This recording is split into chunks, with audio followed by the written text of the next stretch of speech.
नमस्कार, मैं आपका मित्र सर्वमित्र। मसला है एलनाबाद उपचुनाव का एग्जिट पोल, जिसका आप इंतजार कर रहे हैं। उस पर बात करते हैं कि वोटिंग के बाद कौन कहां नजर आ रहा है।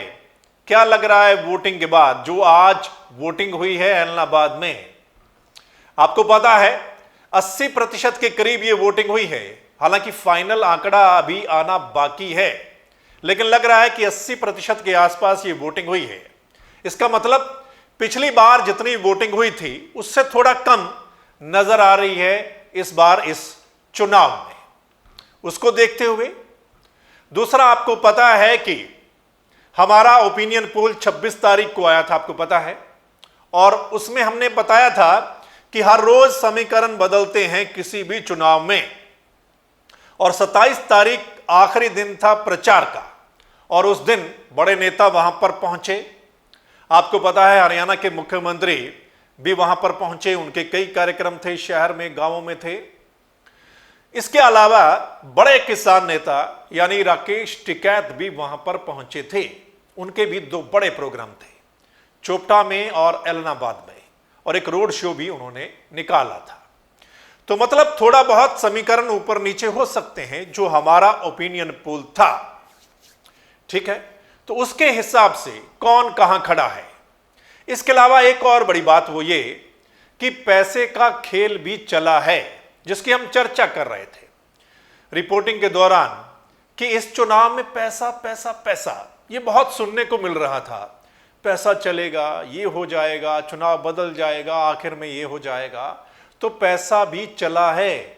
और आज आपने कई वीडियो देखी होंगी कि उसमें कई लोग पकड़े गए हैं, गाड़ियां पकड़ी गई हैं। कुछ लोग बोल रहे थे कि हमारे पास पूरा पैसा नहीं पहुंचा है, बीच में जो ठेकेदार था वो खा गया है, या ये है वो है। इसका मतलब कि पैसा पहुंचा है। और हमने भी मतलब कई जगह से जानकारी ली है, कई गांवों से जानकारी ली है, और लोगों ने बताया है कि यहां पैसा चला है, पैसा पहुंचा है, और कई गांवों में तो काफी वोट जो हैं वो बिके भी हैं। रेट जो है वो भी हम आपको बता देते हैं कि रेट 3000, 4000, 5000 तक का भी रेट जो है वो रहा है इस चुनाव में, जैसा लोगों ने हमें बताया है। अब क्या है कि जो लोग पकड़े गए हैं या जो भी है, इस पर जांच होनी चाहिए, और जांच के बाद कार्रवाई भी होनी चाहिए। एक्चुअली हम सुनते तो हैं कि पैसा चलता है, शराब चलती है, लेकिन उसके बाद होता क्या है ये आपको भी पता है। एक तरफ हम ये कहते हैं कि हमारा जो देश है वो लोकतांत्रिक देश है, और दुनिया में जाकर हम ये दुहाई देते हैं कि हमारा सबसे बड़ा मजबूत लोकतंत्र है। लेकिन हमारे देश में जब चुनाव होता है तो पैसा देकर वोट खरीदे जाते हैं, शराब पिलाकर वोट खरीदे जाते हैं, है ना।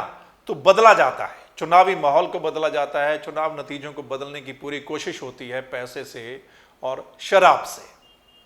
और इस चुनाव में भी ऐसा देखने को मिला है ना। तो फिर इसको हम कैसे देखें? चलिए अब बात करते हैं जिसका आप इंतजार कर रहे हैं कि जो वोटिंग हुई है उसके हिसाब से क्या नजर आ रहा है।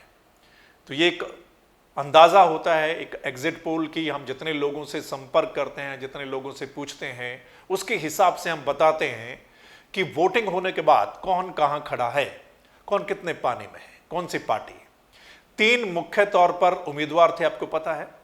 इनेलो की ओर से अभय सिंह चौटाला, जो पिछली 3 बार से लगातार जीतते आ रहे थे यहां से।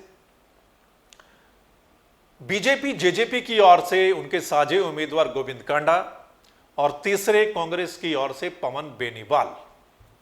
अब क्या है इस चुनाव में जो लग रहा है उसके बारे में हम आपको बता दें।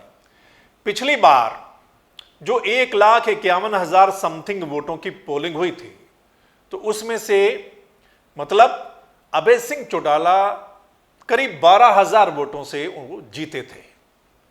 इस बार उनकी जो जीत का मार्जिन है वो इससे थोड़ा अप जो है वो जा सकता है, जिस हिसाब से अभी नजर आ रहा है कि पिछली बार से जो जीत का मार्जिन है वो ज्यादा हो सकता है।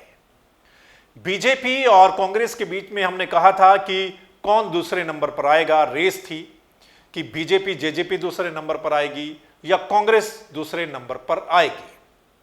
हालांकि बीजेपी जेजेपी ने अच्छे से चुनाव यहां पर लड़ा है, तमाम बड़े लीडर उनके पहुंचे हैं, अच्छे से उनका मैनेजमेंट भी बहुत तगड़ा होता है, आपको पता है। कांग्रेस उस हिसाब से नहीं लड़ी। अगर कांग्रेस भी उस हिसाब से लड़ती तो मतलब कुछ और भी नतीजा हो सकता था, लेकिन कांग्रेस इस चुनाव में ढीली ही नजर आई।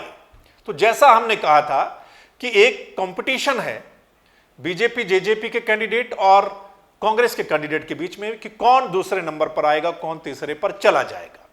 तो अभी भी वैसा ही है कि कौन दूसरे पर, लेकिन जो सत्ताधारी पार्टियां हैं दो, उनका जो कैंडिडेट है वो लगता है कि दूसरे पोजीशन पर मतलब वो आ सकता है, जो बीजेपी जेजेपी का कैंडिडेट है, और कांग्रेस थोड़ा नीचे जा सकती है। ये है फिलहाल जो नजर आया है और जो एग्जिट पोल है।